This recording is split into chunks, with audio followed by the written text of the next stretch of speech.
কোটা এবং মেধা মনে হতে পারে যে যারা কোটায় চাকরি করে তাদের কোনো মেধা নেই। এখন আমার সামনে যদি দুইটা অপশন থাকে যে দুইজনই সমান মেধাবী, একজন মুক্তিযুদ্ধের সন্তান, একজন রাজাকারের সন্তান, আমি অবশ্যই মুক্তিযুদ্ধের সন্তানকে চাকরি অবশ্যই জি, সেটা একটা। ফলে মেধা এবং কোটা খুব সহজে মানুষকে বিভ্রান্ত করা যাচ্ছে যে সব মেধাবীরা চাকরি না নিয়ে কোটার চাকরি।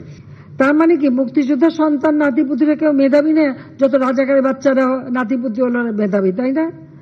কিন্তু এটা ভুলে গেলে চলবে না যে যাদেরকে মেধাবী না বলছে তাদের হাতে কিন্তু ওরা পরাজিত। যুদ্ধে কিন্তু মুক্তিযোদ্ধারাই জয়ী হয়েছিল, রাজাকাররা জয়ী হয় নাই। যারা কোটা বিরোধী আন্দোলন করছেন তারা সব সমাধান আপনার কাছে চান, তারা আদালতের পথে যেতে চান না, এবং সমাধান নির্বাহী বিভাগের প্রধান হিসেবে প্রধানমন্ত্রী শেখ হাসিনা কোটা রাখবেন না কোটা রাখবেন না।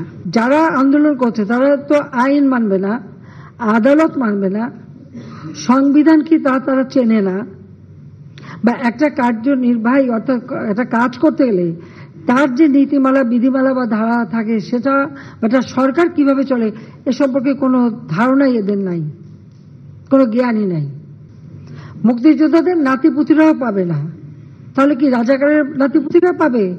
সেটা আমার প্রশ্ন, দেশবাসীর কাছে প্রশ্ন, যে রাজাকারের নাতিপুতিরা সবকিছু পাবে, মুক্তিযোদ্ধারা পাবে না।